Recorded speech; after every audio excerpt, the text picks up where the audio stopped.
Okay, Chapter 3 gives us an overview of victimization in the United States. So when we think about victimization, we want to think about the big picture. And these are some of the questions that might come to mind for us. How many people are harmed by crimes each year? Is victimization increasing? Is it decreasing? Which groups are targeted? When and where do crimes occur? What types of weapons are used and how often are weapons used? Are victims usually strangers? Are they usually people that we know? Do victims resist? Should they resist? How often are they injured? And what do victims lose? So how do we put that big picture together? Where do we get that information? Well, we can get it from a variety of sources. We can first get it from official statistics gathered by the government, and that would include the UCR, the NCVS, NIBURS. We can also get it through research that criminologists and victimologists gather themselves. And additionally, sometimes special interest groups gather crime data as well. So let's think about statistics. Statistics are meaningful numbers that attempt to reveal important information. Official statistics are those that are compiled and published by the government. So what they should provide for us is a realistic assessment of any threat posed to an individual by criminal activity. It should help reveal patterns of criminal activity and trends. So are there certain groups of people that are more likely to be victimized, certain places? Is crime increasing? Is it decreasing? What does that pattern or trend look like? Statistics can also tell us the cost of criminal activity. They could tell us how many victims we think there'll be of a particular crime in a given year. They can be used to evaluate how effective particular efforts are at either reducing crime, preventing crime, or recovering damages or recovering restitution. They can also give us a statistical profile of a typical victim. So one thing to think about, though, is that when we have statistics, first of all, we want to understand how the researcher gathered that data so that we interpret it correctly, because they can be used to influence decision makers. We can also use them to increase fear. We can use them to support police officers, and we can use them to show that something is not working. But we want to be aware, though, that statistics can be used to present one viewpoint or be presented with a spin. And that's why, even though we don't really enjoy reading journal articles, it's important to read at least the methodology. Where did this data come from? What's included? What's not included? Because that information can really impact or change what that data actually means.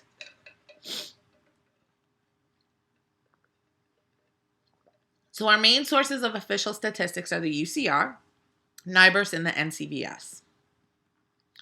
So the UCR is developed in 1930 when Congress authorizes the U.S. Attorney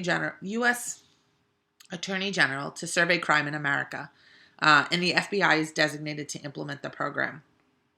And then the International Association of Chiefs of Police recommends the use of readily available information, citizens' reports of crimes. So the FBI gathers data from local police departments, and they publish their annual report of crime statistics called the UCR. It focuses on Part 1 and Part 2 crimes, but Part 1 crimes are the crimes that we think of the most. That's 4 violent crimes and 4 property crimes. So our violent crimes are murder, forcible rape, robbery, and aggravated assault, although keep in mind that robbery is a violent crime and a property crime. And property crimes include burglary, larceny, theft, motor vehicle theft, and arson. UCR gives us data for cities, counties, states, regions, and a lot of colleges report to the UCR as well. Reports include how many complaints are filed with the police, total estimated losses, proportion of cases solved, characteristics of offenders that are arrested. But there are some shortcomings with this. So one is this is only crimes known to the police. So underreporting is a major problem. There's all sorts of crimes for which most people are not going to go to the police to report them. The focus here is on offenders, not victims, with homicide being the exception.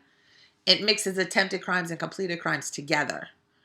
Robberies includes all targets. It doesn't single out households, banks, or stores. And it also uses a hierarchy rule. So you might recall the hierarchy rule is that when several offenses are committed together at the same time, only the most important, most serious crime is reported under the UCR. So we're missing some other offenses there. Most UCR data is reported as a rate, the number of crimes per 100,000 people, and this allows us to compare data over time and also compare one jurisdiction to another.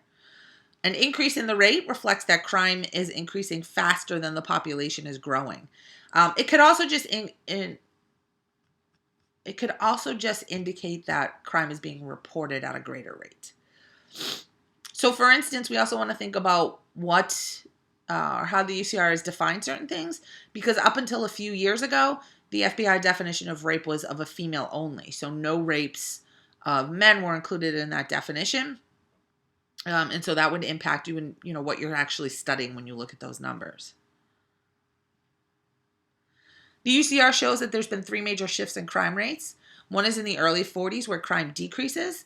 And this is because young men of crime-prone age, the pool of them, the number of them present here in the United States is decreased because many of them are heading off to war. From the 60s to the early 90s, we see a dramatic increase. Part of this is the soldiers come home and we have the baby boomers. And so by 1960, the baby boomers are entering their teens, which is a crime-prone age range.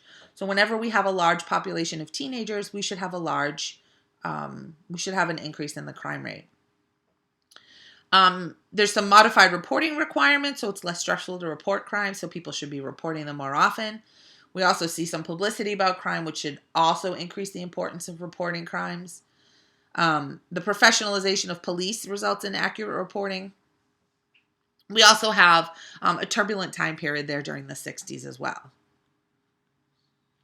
From 1960 to 1980, the crime rate rose from 1,887 to 5,950. Okay, so I just realized these slides are sort of skewed wrong. Now, the next big number we see is the significant decline from 5,897 to 4,151. This is during 1991 to 2002. Okay, so there's a lot of efforts going on that are well funded to prevent crime and to decrease crime. The criminal justice system is improving. There's a lot of innovative programs.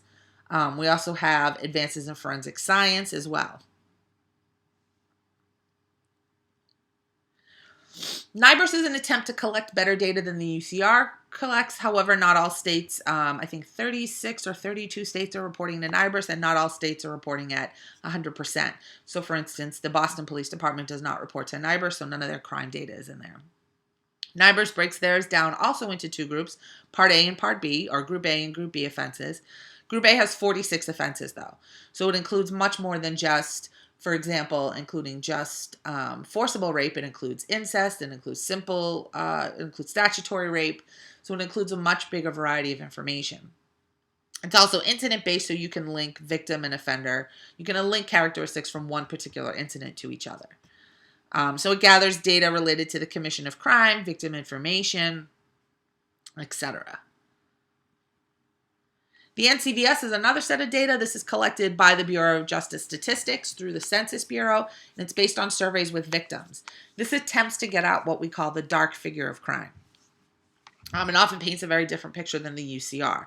So it's attempting to capture that information that people don't report to the police. And it does so by asking victims about their experience with crime. There's 50,000 households in the sample over a 3-year period, and they're questioned once at the beginning and then every 6 months afterwards. So they're questioned a total of 7 times.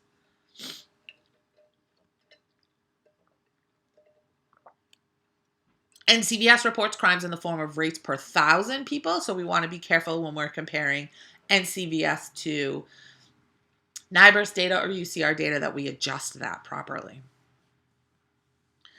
So the National Crime Victimization Survey covers most of the same crimes as the UCR, except it does not cover homicide because it's a victimization survey.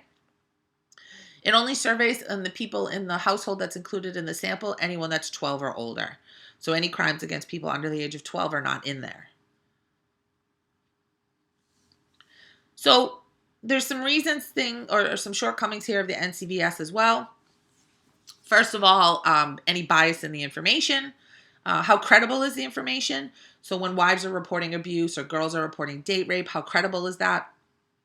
Another thing that happens is, if I'm asking you about, during the first interview, you're asking people about their experience over a period of time.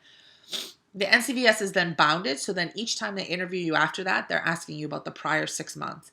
But it's easy to engage in what's called telescoping. Maybe something happened 7 months ago, but I think it happened within the last 6 months. Okay, so during the 70s and 80s, there appears to be low correlation between UCR and NCVS in terms of victimization rates. Again, at the end of 2001, they seem to not be really kind of, they're sending out different signals regarding violent crime and property crime. So some other things to think about. The UCR has no data for victims except for murder, and the NCVS has no data on crimes of murder, bias, or hate crimes, or line of duty assaults on police. There's no data on robberies or burglaries for businesses, no data on arsons or victims of arsons, although the UCR data on the arson is also pretty weak, and no data on offenses against children under 12. And as I mentioned before, we want to remember that one is reported per 100,000 people in the population, and one is a rate of per 1,000 people age 12 and older.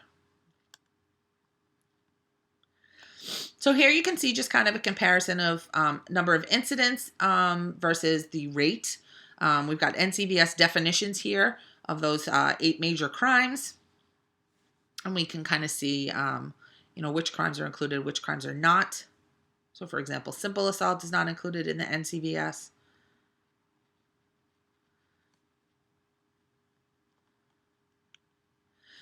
Another thing that the UCR reports on is what's called the crime clock.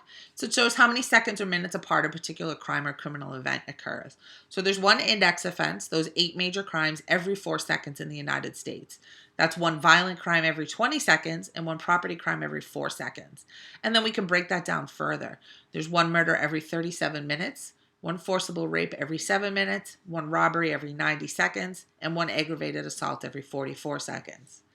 There's one property crime. For property crimes, there's one burglary every 16 seconds, one larceny theft every 5 seconds, and one motor vehicle theft every 45 seconds.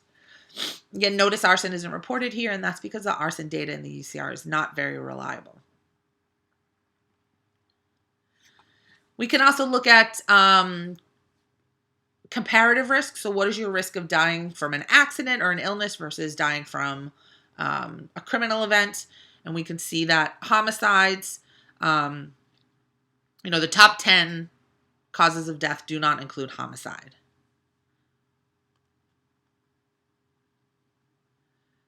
So the leading cause of death is heart disease, cancer, and stroke. More people die from accidents than homicides, and more people commit suicide than lose their life through lethal violence, so then through criminal violence. And that wraps up Chapter 3 on a brief overview of victimization in the United States.